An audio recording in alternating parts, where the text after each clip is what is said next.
What up guys and fellow lovers of the Cubo world, welcome back to another redstone tutorial with me, George of course. And yeah, today I'm gonna show you how to build a super smelter. This is gonna be a very short video, a very short tutorial, because the super smelter that I'm gonna show you how to build is quite easy. It's an early game super smelter. What do I mean by early game, you say? Well, it means that you've been playing in your world for a couple days.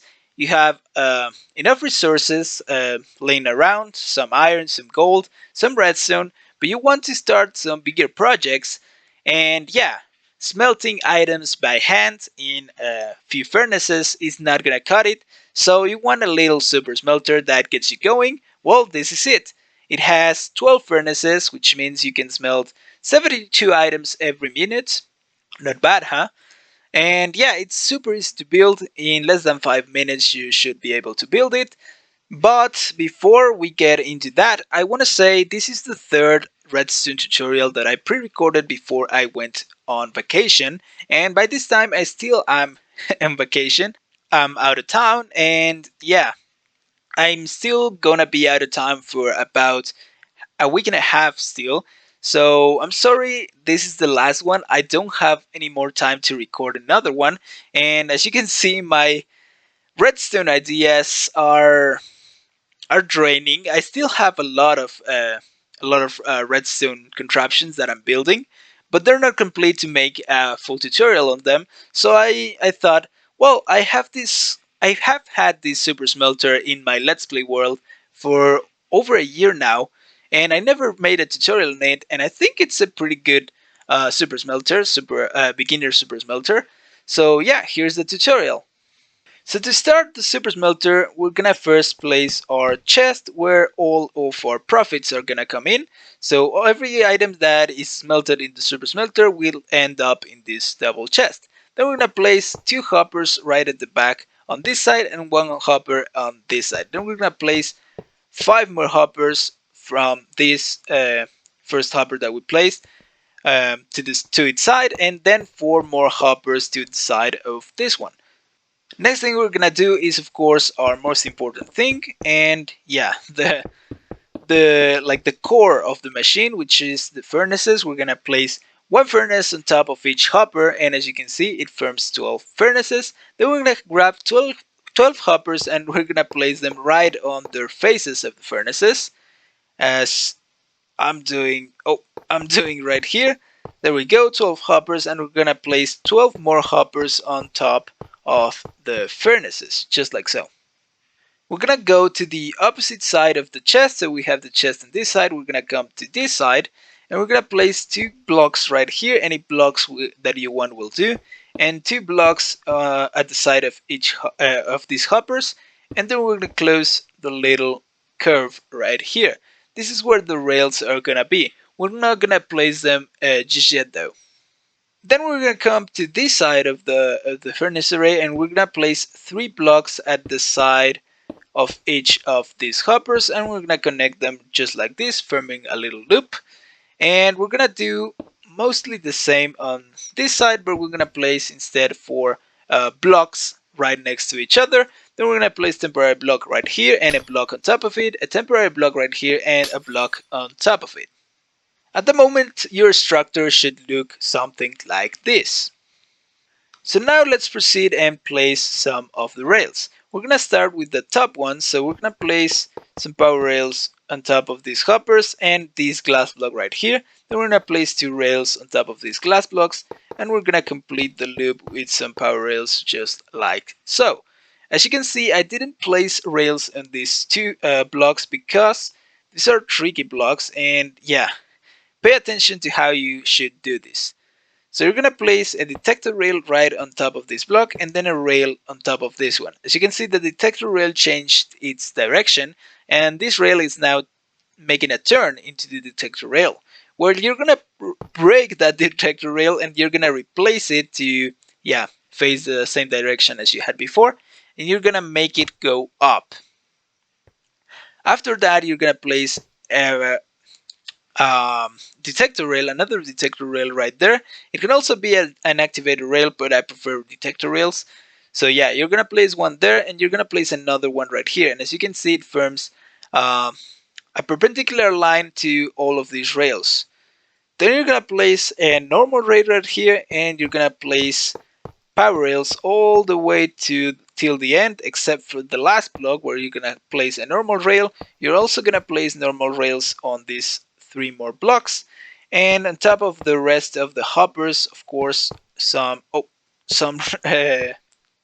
power rails also on top of this block and on top of this block.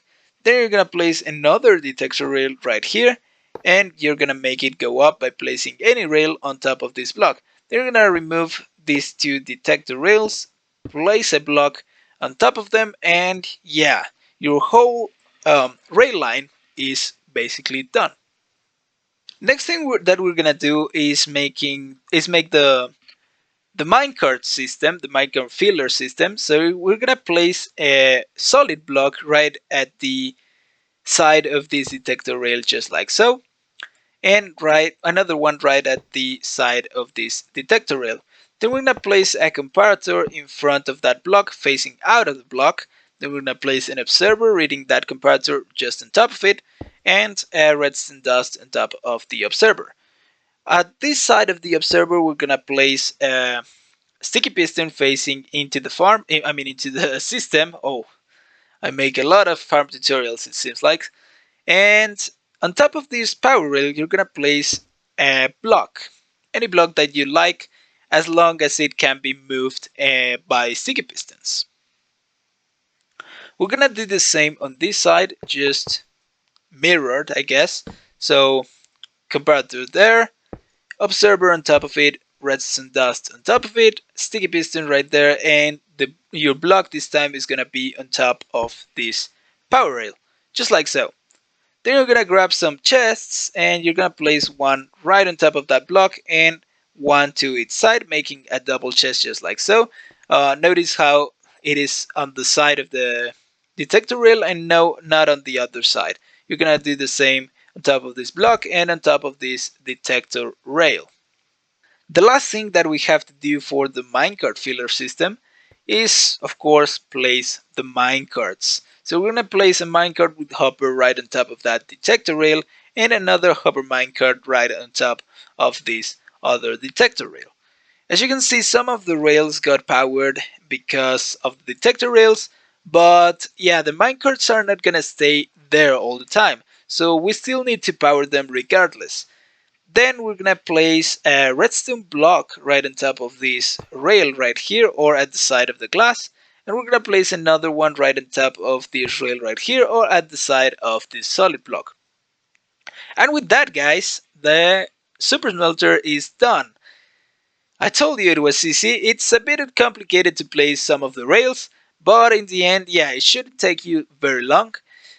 Let me tell you how it works. So this minecart right here is for the fuel.